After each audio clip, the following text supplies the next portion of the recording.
Oke, Syakila, wis. Kita masuk ke part 2. Ada respon nggak lanjutan dari part 1 kita gitu? Atau ada pertanyaan lanjutan boleh? Udah jelas sih Pak dari yang Bapak jelaskan tadi. Mungkin Oh, nanti kalau ada lagi yang mungkin respon dari yang pertama, mungkin akan saya tanyakan lagi. oke. Aku ada pertanyaan dikit nih ya terkait interview HR. Mm-mm. Pada saat kamu interview HR itu, dia online atau offline ya interviewnya? Atau dua-duanya kamu pernah ngerasain? Dua-duanya pernah. Dua-duanya Bahkan pernah ya? besok siang jujur di jam 2 saya ada interview dadakan Online. juga. Online. Iya online. Oh, oke. Nanti nanti setelah sesi ini kita ngobrol soal itu ya gitu. Jadi berarti kamu kan online dan offline udah pernah ngerasain ya kayak gitu. Itu nggak masalah, itu bagus ya gitu. Terus ada nggak di interview HR yang menurutmu kamu baru pertama kali dengar pertanyaan itu dan kamu nggak yakin jawabnya gitu? Atau di beda-beda perusahaan, beda-beda posisi yang kamu lamar, kok pertanyaan itu tuh muncul terus? Tapi aku nggak tahu ya bener atau nggak ya gitu. Ada nggak yang kamu masih bertanya-tanya soal pertanyaan di interview HR yang waktu itu kau Oh ya, bayangin? mungkin lebih ke skill ya Pak. Skill. Skill. Oke, Karena jujur saya nggak juga kurang yakin dengan skill yang saya lontarkan juga ya, yang saya sebutkan juga sewaktu sesi interview dengan HR. oke. Jadi gini, kita ngomongin skill ya. Skill Mm-mm. itu dibagi jadi dua. Ada yang Mm-mm. sifatnya teknis dan non teknis. Non teknis ini soft skill, hard skill, soft skill gitu. Nah, pada saat kamu menjawab pertanyaan terkait skill, misalkan apa kelebihan kamu yang tidak dimiliki sama kandidat lain, atau misalkan apa yang bisa kamu berikan ke perusahaan ini, skill apa yang mau kamu aplikasikan di sini, kenapa aku harus ngerekrut kamu, kenapa aku harus terima kamu. Ini kan jawaban-jawaban pertanyaan yang bisa diarahkan ke skill, walaupun nggak harus ke skill juga bisa gitu kan. Nah, pada saat kamu mengarahkan ke skill, silahkan arahkan ke technical skillnya dulu gitu. Soft skill bisa, cuman kalau soft skill tuh lebih general gitu. Tapi kalau teknis itu bener-bener applicable, bener-bener kayak ini bakal aku lakuin gitu. Fokus sama technical skillnya dulu. Nah, technical skill itu dibagi jadi tiga. Satu, kita sebut industry knowledge, pengetahuan industri. Jadi ibaratnya tuh kayak kamu tuh menguasai materi keilmuan bidang apa aja, baik yang kamu peroleh gara-gara pendidikan formal, kursus pelatihan, atau sektor pekerjaan kamu sebelumnya itu sektor apa, atau yang kamu pelajari secara otodidak nggak ada sertifikatnya juga nggak apa-apa gitu. Jadi yang sifatnya pengetahuan gitu. Saya memiliki pengetahuan dan keterampilan di bidang administrasi perkantoran, meliputi ini. Saya memiliki pengetahuan di bidang sosial media marketing, meliputi ini. Paling gampang tuh diturunkan dari kalau misalkan kamu lamar kerja yang relate dengan jurusan kuliahmu, maka industrial knowledge itu paling gampang diturunkan dari nama-nama mata kuliahmu gitu. Saya menguasai bagian bidang akuntansi meliputi ini gitu. Pada saat dari keilmuan tadi saya memperoleh dari mata kuliah tadi saya memperoleh nilai A gitu misalkan gitu. Atau coba dijabarkan lagi kayak tadi. Saya memiliki keterampilan atau pengetahuan di bidang ini meliputi pengetahuan ini gitu. Jadi lebih ke pengetahuannya dulu. Oke. Tapi nggak cukup kalau ngomongin pengetahuannya dulu. Industry knowledge. Yang kedua, kamu sampaikan apa? Tools. Tools itu lebih kayak ke alat. Alat pendukung industry knowledge ini. Tools ini bisa hardware atau software gitu. Pada saat menyampaikan industry knowledge, kamu boleh digabungkan dengan tools gitu. Saya menguasai atau saya memiliki keterampilan di bidang digital marketing meliputi ini. Saya terbiasa membuat ini, melakukan ini menggunakan software ini. Saya melakukan ini, membuat ini menggunakan software ini. Saya pernah diberi tanggung jawab untuk melakukan project ini sebesar ini, project semacam ini, saya menggunakan tools ini, kayak gitu. Tonjolkan dari sisi itu. Dan yang ketiga adalah language. Kemampuan komunikasi dan bahasa tertentu. Kalau ada bahasa asing yang bisa kamu tonjolkan, tonjolkan itu. Gitu. Nah, pada saat menonjolkan tiga skill ini, akan lebih mudah diperkuat lagi dengan apa? Kasih contoh real di pengalaman real kamu sebelumnya. Entah itu pengalaman organisasi, kepanitiaan, project, magang, pengalaman kerja sebelumnya, baik itu yang di kantor atau kamu punya freelance, part-time, entrepreneurship gitu-gitu.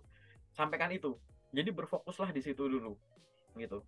Nah, nanti di sesi detail aku jelaskan ya. Contohnya misal pertanyaan realnya kayak gimana, nanti aku kasih contoh yang kayak gitu. Jadi di sini kamu harus menyampaikannya itu dulu terkait dengan skill. Kenapa? Karena banyak orang kalau ditanya, wajar sih kalau ditanya soal skill akhirnya kamu nggak yakin. Karena orang langsung nakarnya itu adalah saya nggak tahu, saya nggak bisa, tahu tapi bisa ya, makanya saya nggak bisa gitu ya. Terus saya bisa tapi kayak belum terlatih gitu. Gitu. Padahal, jadi akhirnya apa? Padahal kalau kamu mau detailin ini tuh bisa apa ya ibaratnya ya? Kamu tahu bahwa ini tuh nggak bukan hal yang mutlak. Contoh gini, aku nanya sama kamu, Sya, kamu bisa nggak masak mie instan pakai panci gitu? Atau nggak gitu deh? Sya, kamu bisa nggak makan makan mie instan pakai sumpit gitu? Oh, kalau pakai sumpit, kalau makan mie instan pakai sumpit saya nggak bisa. Kalau makan mie instan pakai garpu saya bisa, gitu. Paham nggak? Jadi ada 2 poin kan di sini. Makan mie instan sama pakai titik-titik gitu. Makan mie instannya bisa, tapi kalau pakai titik-titik yang sumpit aku nggak bisa. Tapi kalau garpu bisa gitu. Nah, ini tuh coba dengerin pada saat ada interview itu gitu. Kadang tuh kan pertanyaannya bolak-balik gitu kan. Kadang ada yang nanya misalkan kamu bisa nggak bikin ngolah data ini pakai software ini gitu. Saya memahami dan pernah mengolah data tersebut namun menggunakan software ini. Namun kalau menggunakan software ini saya belum pernah gitu. Nggak apa-apa. Itu kan bukan ketidakbisaan skill secara mutlak gitu loh. Karena ya saya bisa ngolah itu gitu. Logikanya begini, tapi waktu itu kantor sebelumnya atau di kampus kita menggunakan softwarenya yang ini gitu. Banyak sekali kayak begitu di interview setelah nanti aku tanya di sesi detail gitu ya teman-teman yang udah ini ya, bahwa coba gimana waktu ditanyanya gini gini gini, terus dia langsung jawabnya, oh saya belum pernah, saya nggak bisa. Kalau gitu kan berarti belum pernah ngolah data itu, ya belum mengenal software itu. Padahal dia ngolah data itu teorinya dia pelajarin di kampus, dapat nilai A. Prakteknya dia juga pernah, cuma softwarenya aja yang beda. Tapi dia jawabnya, saya belum pernah. Jadi seolah-olah semuanya dia nggak ada. Mata kuliahnya nggak ada, berarti kan nggak mungkin dapat nilai A. Secara teori nggak bisa. Kemudian ngolah datanya belum pernah, softwarenya juga nggak kenal. Set, langsung negatif gitu loh. Itulah kenapa kamu harus bener-bener tadi ada active listening. Pahami itu. Karena jawaban tuh nggak harus mutlak kayak bisa, enggak, iya, iya, enggak kayak gitu. Gitu. Di sini harus kamu pahami. Pernah nggak kamu pegang project yang kayak gini? Saya belum pernah Pak, tapi waktu itu ada project yang mungkin mirip dengan itu, namanya ini. Di situ saya melakukan ini. Oh, barangkali ada yang bisa replacement jawaban gitu, bisa. Nggak apa-apa gitu. Tapi tadi ya balik lagi kalau terkait dengan skill, jangan lupa aku pakai teori simpel aja, makan mie instan aja gitu. Oh, bisa nggak makan mie pakai sumpit? Oh, saya bisa makan mie instan tapi pakai garpu atau pakai sendok gitu. Logikanya gitu aja. Cara nginget paling simpelnya gitu ya. Gitu. Jadi coba nanti dilatih, kita nanti di sesi selanjutnya gitu ya, kita praktekin itu. Malah besok lagi gitu. Aku ya bagus. Ada kok beberapa kali yang sekarang sesinya terus besoknya itu interview gitu ya, nggak apa-apa. Gitu. Oke, ada lagi nggak pertanyaan apa tuh? Sama ini sih Pak, pertanyaan sama dan ditanyakan yang soal awareness apa kekurangan dan kelebihannya kita. Jujur itu sampai sekarang saya agak susah ya, jadi PR banget untuk jawab. Ya, ini aku jawab dulu ya karena kamu interviewnya besok. Biasanya kan aku gak langsung jawab. Jadi gini, kenapa kok kita ditanya apa kelebihan dan kekurangan kita? Nomor satu, kita tuh sadar nggak sih punya kelebihan dan kekurangan? Yang nomor dua, kalau kita udah sadar punya kelebihan kita apain? Kalau kita sadar kita punya kekurangan kita tuh kita apain? Intinya tuh itu dulu. Kenapa kok itu akhirnya ditanyakan? Karena tadi, kalau kelebihan dia diapain, ternyata diapain yang sejalan dengan posisi yang dia lamar, itu menguntungkan perusahaan. Tapi kalau dia punya kekurangannya diapain, malah nggak diapa-apain, padahal kekurangan itu tuh bisa jadi potensi masalah pada saat dia dikasih jabatan itu, ya udah nanti dulu, paham nggak? Gitu. Nah, banyak orang lebih kesusahan jawab apa kekurangannya daripada apa kelebihannya, gitu. Ya kan? Jangan sampai nih contoh nih, misal ada yang kayak gini. Pernah mungkin kamu pernah kepikiran, ngapain ya ditanya kelebihan dan kekurangan ya? Misalnya kekurangan ya, Kak, waktu itu nanya gitu. Kan yang bisa nilai kekurangan kita kan orang lain ya. Kenapa ditanyakan ke kita? Kan yang bisa menilai kita orang lain gitu. Gitu. Terus aku jawab waktu itu. Ini teman yang diskusi aja ya buat kamu tahu. Aku tanya ya, Sya, eh, kamu tiap hari mandi kan? Gitu. Iya, Kenapa kamu mandi? biar bersih. Biar bersih. Berarti kamu sadar kan kamu kotor? Iya, Yang nilai kamu kotor tuh dirimu sendiri atau tetanggamu? Weh, Sya, diri kamu kita kotor tuh sendiri. sana mandi gitu.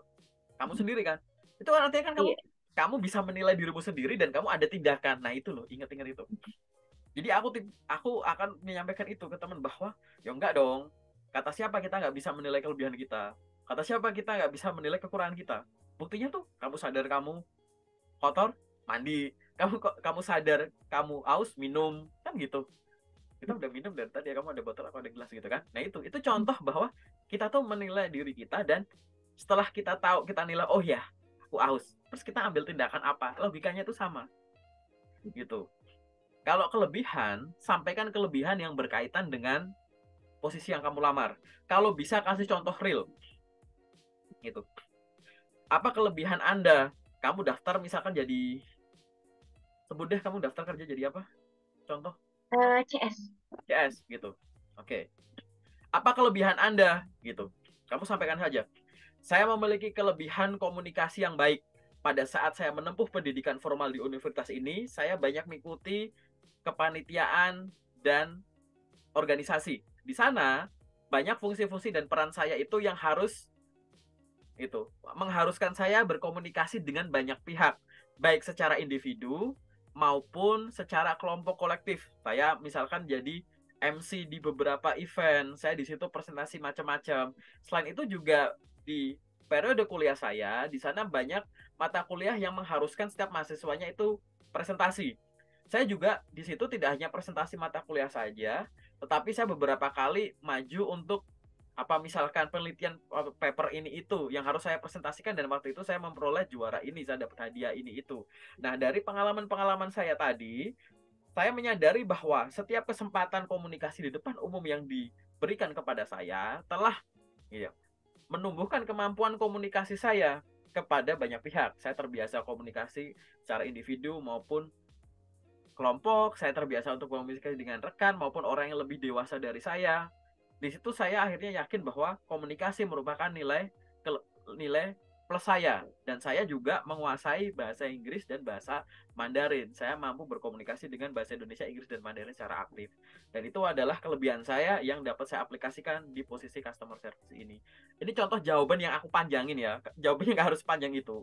Cuman kamu bisa dipendekin gitu. Intinya apa? Sampaikan klaim kamu dulu, kasih contohnya. Kalau ditanya jangan bikin list. Contoh nih, kebanyakan yang salah. Apa kelebihan Anda? Kelebihan saya adalah satu, jujur, dua, komunikatif, tiga, dermawan. Nggak usah bikin list. Walaupun kita nggak disuruh ya, gitu. Jadi di situ walaupun kita tidak diminta untuk membuat list pertanyaan, gitu. Tapi di situ kamu boleh menyampaikan itu dengan kayak tadi, satu aja nggak apa-apa gitu, nggak harus bikin list. Kalau list aja nggak ada contohnya, itu kamu klaim pribadi, kurang meyakinkan gitu. Nggak apa-apa kok kalau misalkan cuma ditanya apa kelebihan dan kekurangan Anda, kamu cuma jawab satu-satu juga nggak apa-apa. Banyak juga misal gini, kadang di form isian isian sebelum tahap interview itu kan yang tadi aku bilang ada form banyak, kadang kan ditanya di situ, tuliskan kelebihan Anda, kekurangan. Kadang ada nomor 1, 2, 3, 1, 2, 3. Nah, interview itu jadi balik ke form itu. Oh, kemarin aku ngisi form 1, 2, 3 apa-apa-apa. Berarti aku harus kayak gitu dijawab interview. Ya enggak, gitu. Jadi jangan terpaku pada pengisian form itu. Kamu sampaikan kayak tadi aja. Mikir, customer service. Gitu. Kamu pikirin, berarti apa? Customernya ganti-ganti, ya kan? Keperluannya ganti-ganti. Di situ unsurnya komunikasi. Tonjolin komunikasimu. Komunikasimu dari sisi bahasa kamu tonjolin.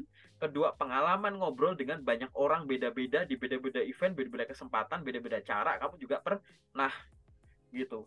Dari sisi situ aja gitu, nggak harus dua tiga, cuma list aja. Itu dari sisi kelebihan. Kekurangan juga sama. Kalau tadi kelebihan, banyak orang itu salahnya adalah malah bikin list akhirnya jadi kurang meyakinkan gitu. Kalau kekurangan, banyak orang tuh apa? Satu, ngeklaim jadi pelupa. Saya orangnya pelupa sehingga saya bawa buku catatan kemana-mana. Saya orangnya kurang teliti pada saat berhitung sehingga saya bawa kalkulator kemana-mana. Itu jawaban template jutaan orang, karena di internet itu banyak konten-konten yang ngajarin itu, betul. Nggak ada yang salah dengan jawaban itu. Tapi makin sering, aku jujur ya, aku pernah ngadepin interview, kalau ditanya kekurangan, itu jawabnya itu, orangnya pelupa. Jadi aku mikir, ini lulusan-lulusan baru jadi generasi pelupa semua apa gimana? Kok aku interview hari ini udah beberapa orang jawabnya pelupa, kayak gitu. Ya kan? Di sini tuh sebenarnya kamu bisa ambil contohnya aja.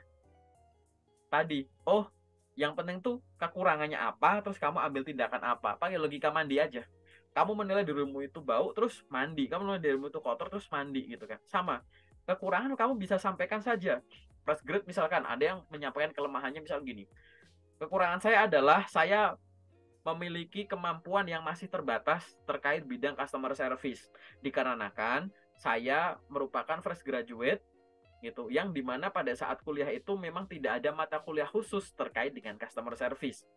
Namun saya yakin bahwa pengalaman non akademis saya di organisasi dan kepanitiaan yang nanti akan saya lanjutkan di kesempatan menjadi customer service di perusahaan ini bisa saya gunakan sebagai apa, misalkan ya titik balik saya agar saya kemampuan customer service saya meningkat gitu. Atau misalkan kekurangan saya adalah saya tidak memiliki pengalaman yang banyak terkait dengan customer service karena ini adalah pekerjaan pertama saya belum pernah bekerja sebagai customer service. Namun saya menjadikan kekurangan saya ini motivasi untuk belajar secara otodidak. Saya pelajari ilmu-ilmu customer service secara sendiri pada saat saya ada waktu kosong setiap harinya sambil saya melamar-lamar kerja. Saya membaca buku ABCD terkait dengan customer service, saya praktek berbicara dengan rekan, saya mengikuti webinar setiap Sabtu Minggu terkait komunikasi dan customer service, dan itu saya pelajari terus sambil saya melamar pekerjaan. Saya yakin walaupun pengalaman saya terkait customer service masih kurang, namun apabila saya melakukan improvement mandiri secara konsisten, kemampuan saya pasti nanti akan meningkat dan dapat berguna bagi perusahaan pada saat saya bekerja sebagai customer service. Jawabannya aku panjangin ya, aku biar logikanya muncul. Logikanya apa sih? Kamu cuma mau bilang kekuranganku tuh customer service karena aku nggak pernah.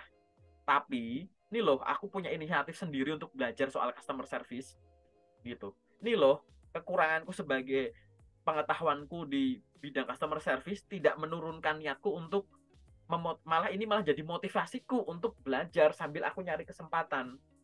Nyari kesempatan apa? Untuk menjadi customer service kayak gitu. Gitu sih. Cuma kayak gitu-gitu aja intinya.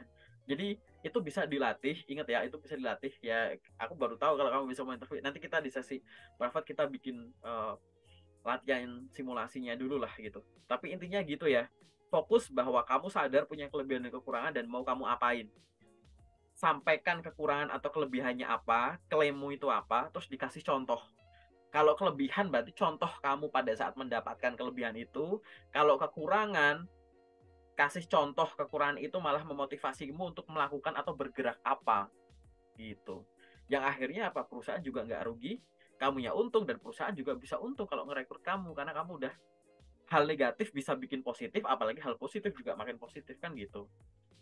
Dan balik lagi ya, kekurangan dan kelemahan bisa ditanyakan bareng, bisa ditanyakan satu-satu. Jadi ditanyakan apa kekurangan kamu menurut kamu, tapi kelebihannya nggak ditanya. Ada apa kelebihan kamu, tapi nanti sampai akhir juga kekurangan nggak ditanya juga ada. Nggak usah bikin list gitu, kecuali udah disampaikan. Coba sebut. Coba jelaskan apa kekurangan kamu. Ya nggak nyuruh mau berapa kekurangan, ya udah satu aja gitu kan. Jelaskan kelebihan kamu dibandingkan kandidat lain. Nggak disebut angka, satu aja gitu. Gitu ya, komplitnya gitu ya biar paham ya. Oke, ada pertanyaan lagi nggak? Yang Sama sifatnya ini sih Pak, general. sebenarnya psikotes itu untuk apa sih Pak? Sampai kemarin tuh ada satu sempat interview dan sebelum sesi interview memang ada tes psikotes itu sampai 4 sesi, Oke, yang udah 4 kamu tahap pahami dulu, psikotes. yang udah kamu Hmm, pahami dulu. Jujur itu kayak lebih ke ini sih Pak, ujian sekolah sama ke Ya, psikotes kemarin. ya. Terus apa lagi? Eh, Menggunakan daya nalar sih Pak, kalau ada satu case apa yang harus kita lakukan atau tanggapan kita terhadap satu case. Oke, terus apa lagi? Pokoknya yang kamu pahami dulu itu apa? Baru dua itu Pak yang baru saya pahami. Ya, ya aku sampaikan dulu ya.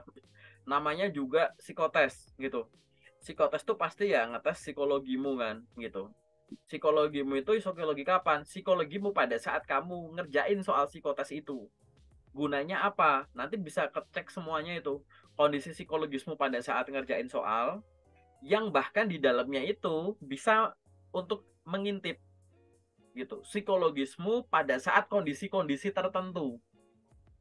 Kondisi saat harus menghafal, kondisi saat harus membayangkan, kondisi saat harus menemukan hal-hal yang sulit, yang rumit, kondisi saat kamu harus memilih pilihan yang sulit, kondisi saat kamu tertekan, kondisi saat kamu longgar, kondisi saat kamu diarahkan, dipimpin, kondisi saat kamu disuruh mimpin gitu.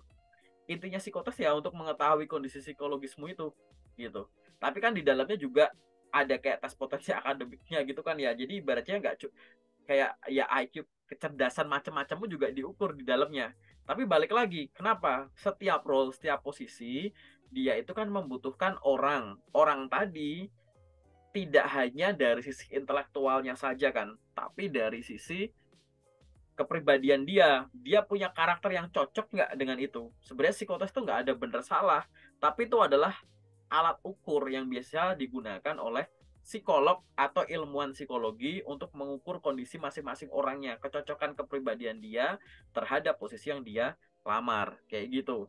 Sehingga apa yang harus kamu persiapkan? Ya, kamu boleh tuh browsing-browsing dulu ya terkait psikotes tuh ngapain dan lain-lain, apa yang boleh nggak boleh gitu kan. Bahkan kalau ibaratnya kamu nggak usah latihan soal pun juga nggak apa-apa, karena ibaratnya yang dibutuhin tuh kamu relax, tenang. Pokoknya gimana caranya pada saat kamu ngadepi psikotes itu kondisimu tuh udah fresh, tenang, nggak kecapean, nggak begadang, nggak tertekan gitu. Karena psikotes tuh soalnya tuh udah dibikin nekan kamu gitu loh, gitu. Ada yang waktu durasinya panjang, soalnya banyak. Ada durasinya kecil, soalnya banyak. Ada yang durasinya pendek, soalnya sedikit tapi susah gitu-gitu kan. Ada yang ngisi, ada yang nulis, ada yang gambar, ada yang ngisi, ada yang milih di antara sedikit, ada yang dua pilihan, ada yang dikasih milih bebas gitu. Gitu-gitu. Dan macam ada yang ngitung, ada yang menghafal, macam-macam kayak gitu kan ya gitu. Jadi itu sudah didesain untuk apa tadi? Nih loh kira-kira kamu tuh kira-kira tuh bentuk secara psikologisnya tuh gini loh, intelektualitasnya tuh gini loh. Kemungkinan nanti kalau kamu dapat case yang sama di dunia kerja beneran, hasilnya bakal begini loh gitu. Bisa nggak sih ditekan dari sisi waktu, dari sisi tanggung jawab, dari sisi ini bisa nggak kalau ada kerjaannya kayak gini. Memang yang dicari yang stable ya gitu, gitu bagus gitu, mau ditekan-tekan kayak gimana pun ya bentukmu kayak begitu gitu. Itu aja sih. Jadi yang penting uh, relax pada saat kalau aku ngomongin pada saat hari udah ngadepin ya, santai aja gitu, santai aja. Kalau sebelumnya riset aja dulu, nggak apa-apa, banyak kok di internet gitu sih. Cuman aku nggak bakal ngasih kamu kayak ini loh soal-soal psikotes atau ini kamu harus gini-gini, enggak gitu. Itu sebenarnya tuh nih ya, kalau ngomong etikanya ya, kaidahnya itu harus tadi psikolog atau ilmuwan psikologi yang boleh nge-share itu. Cuman sekarang banyak yang malah ngasih buku-buku panduan psikotes ya, kayak gitulah sebenarnya udah nggak bener sih itu sebenarnya. Oke, oh, biasa yang biasanya banyak yang di YouTube gitu ya Pak ya, Ya psikotes. maksudnya iya, maksudnya kan batas antara psikotes sama tes potensi akademik itu kan kayak tipis ya gitu kan. Kalau kalau alat-alat psikotes itu kan sebenarnya nggak boleh didistribusikan gitu. Kalau kayak tes potensi akademik mah ya nggak apa-apa gitu. Cuman kalau psikotes itu kan ada aturannya ya gitu. Itu kan dokumen rahasia sebenarnya gitu. Cuman ya nggak tahu sih, mungkin aku juga kurang kurang apa ya, paham ilmunya juga secara detail. Jadi mungkin ya menurutku pribadi tuh kayak udah waktunya gitu loh soal psikotes tuh mengalami transformasi karena orang akhirnya uh, apa ya, kurang kurang kurang apa ya, kurang terlalu terukur secara pasti gitu dengan soal-soal psikotes yang ada. Maksudku kayak soal psikotes ini tuh di tahun ini dipakai, ini pakai terus sampai sana gitu. Kalau yang sini orang udah terbiasa, takutnya kan kalau yang sana-sana kan orang udah latihan gitu. Ya nggak sih gitu. Jadi kayak oh psikotes ngapain sih gitu. Padahal ya kalau tes potensi akademik sih nggak apa-apa. Cuma kalau psikotes kayaknya enggak deh ya gitu. Ya itu sih. Ini subjektif aku banget ya gitu. Nggak usah didengarkan. Kayak gitu. Ya, baik. Gitu. Jadi lebih ke arah sana gitu. Jadi balik lagi ya, jangan ngerasa bahwa gagal di psikotes tuh kamu berarti jelek, no. Gitu. Itu lebih kayak ke minat, bakat, prestasi, personality, intelijensi, nah gitu-gitu. Oh yang I lah gitu. Oke. Oke. Oke. Tapi Gitu. ya semua semua psikologi dicari ya. Dicari. Betul gitu. Pokoknya digali-gali tadi loh. Ini loh, psikotes ini buat ini loh, basic ini loh. Tadi kan bilang prestasi akademis non akademis. Itu tuh ini potensi ini loh. Jadi tadi tuh psikotes tuh simpelnya gini. Psikotes itu ngukur kamu tuh bongkahan esnya tuh gini.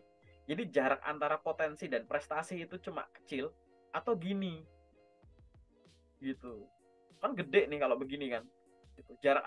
Nih prestasimu tinggi, potensimu dalam, menarik sekali nih gitu. Itu loh psikotes tuh buat ke situ. Yang di part 1 ya, video part 1. Oke. Oke. Terus apalagi yang kau mau tanyakan yang masih Hmm, bingung? bingung Pak mau tanya lagi, soalnya udah ditanyakan semua. Mungkin dari Pahandiannya ada pertanyaan. Wih, aku yang disuruh tanya nih. Oke, menarik ya. Menarik. Oke. Aku nanya dong gitu terkait dengan sejauh ini. Ini pertanyaanku satu, tapi yang terakhir ya, bahwa menurutmu seberapa kamu menggunakan sosial media untuk support karirmu? Entah itu untuk nyari loker, entah untuk branding, entah untuk menghubungi recruiter. Sosial media nggak usah susah-susah deh, LinkedIn, Instagram, TikTok gitu. Atau masih Hmm, kurang aktif, masih digunakan untuk hal pribadi, atau sekedar punya, atau udah optimal menurutmu? kalau untuk saya cuma punya Instagram, Twitter, LinkedIn. Oke, Jadi kalau untuk LinkedIn memang digunakan untuk kan di LinkedIn banyak ya informasi mengenai untuk kita bisa upgrade skill.